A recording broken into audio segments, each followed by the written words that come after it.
साथ ही हमारी पार्टी के दिव्यांग प्रकोष्ठ के अध्यक्ष भाई प्रवीण मिश्रा जी उर्फ हम लोग कहते हैं इनको कवि जी, और हमारे पुराने साथी जो आपके कमिश्नर हैं भाई शिवा जी, मंच पर बैठे तमाम हमारे वरिष्ठ साथीगण और आए दिव्यांग रहे, चाहे वो आप गाड़ी पर बैठते हैं, चाहे वो टेलीफोन से बात करते हैं, चाहे जो भी कुछ आप देखते हैं, इस देश की गोवा की लड़ाई, गोवा की स्वतंत्रता की लड़ाई जमुना प्रसाद शास्त्री जी लोहिया जी के नेतृत्व में लड़ने का काम किया था एक दिव्यांग के आंखों से। श्री जयपाल रेड्डी हम लोग के साथी रहे इसी सभागार में, जब युवा जनता का सम्मेलन हो रहा था। हम लोगों ने उन सबसे उदयमान, सबसे चर्चित और सबसे सवालों को रखने वाले धारदार और भारत सरकार के मंत्री रहने का काम उन्होंने किया। मेरा कहने का ये तात्पर्य कि आप अपने को निराश मत होइए, कुंठित मत होइए। जिस दिन आपके मन में ऊर्जा आएगी कि हम जो समान लोग हैं उनसे हम ज्यादा शक्तिशाली हैं, क्योंकि मन से कोई कमजोर होता है, शरीर से कमजोर नहीं होता है। तो ये दिमाग से मजबूत होइए, बड़ी से बड़ी शख्सियत को आप चुटकी में उसको परास्त करने का काम कर सकते हैं।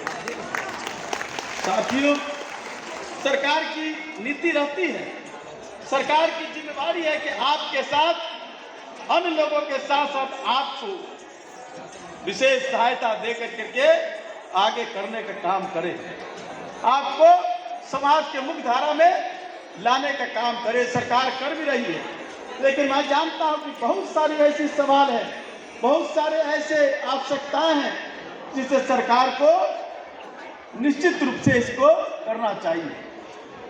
चाहे वो सरकारी नौकरियों का सवाल हो, चाहे वो वजीफा का सवाल हो, चाहे आप रोजगार करना चाहते हैं उसमें सब्सिडी का सवाल हो, आवास का सवाल हो, चाहे वो आप तो सरकार के काम हो रहे हैं निजीकरण पर, निजी क्षेत्रों में, उसमें आपका हिस्सेदारी हो, तभी जाकर करके समाज और राष्ट्र और राज्य आगे बढ़ने का काम कर सकता है।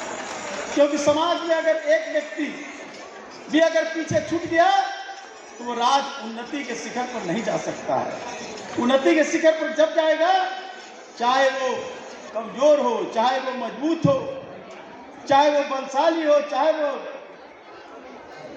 शरीर से कमजोर हो, सबके समान रूप से विशेष सुविधा देकर करके आगे ला करके अगर उनको विकास की धारा में नहीं बहाया गया तो समाज आगे नहीं बढ़ सकता है। समाज सिर्फ एक वर्ग के लोगों से नहीं बढ़ सकता है, और उसको बढ़ाने में आपकी बड़ी महत्ता है, क्योंकि आपके मन में प्रेम है, आपके मन में त्याग है, आपके मन में दया है। आप दया करके, आप प्रेम कर करके, आप जो ऊर्जा है, जो धैर्य है, आपसे बड़ा कोई धैर्य हो सकता है?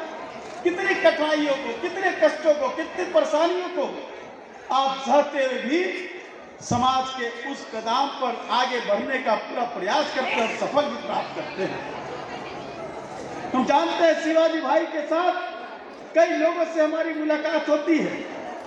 क्या क्या लोगों में आपके मन में जो जिज्ञासा है उसको आगे करने का काम करते हैं। आप ही के हमारी बहन वैष्णवी किस तरह लगी रहती है एथलेटिक के सवाल पर, लोगों का विवाह कराने के सवाल पर। आपका ही बहन है, आपका ही साथी है, आपकी ही सहयोगी है, इसलिए आपको कोई कम आके ये उस व्यक्ति का दुर्भाग्य, आपका दुर्भाग्य नहीं है। आपको आकलन करना होगा, समाज के लोगों को आपको अपने से ज्यादा बड़ा मानना होगा, तभी जाकर करके समाज बन सकता है। भाई प्रवीण जी और तमाम साथी, प्रत्येक वर्ष विश्व दिव्यांग दिवस है, और आप प्रवीण जी लगातार कार्यक्रम के माध्यम से और कई तरह से आपको संगठित करके आगे बढ़ाने के लिए प्रेरित करने का काम करते रहते हैं। आज भी आप तमाम लोगों को जुटाने का काम किया है, लेकिन जुटाना सिर्फ एक समारोह नहीं हो, ये हो कि हम क्या करने जा रहे हैं, क्या हमको करना चाहिए, हमको कैसे समाज बनाना है, और जो अच्छे लोग हैं उनके साथ जोड़ने का काम करना चाहिए।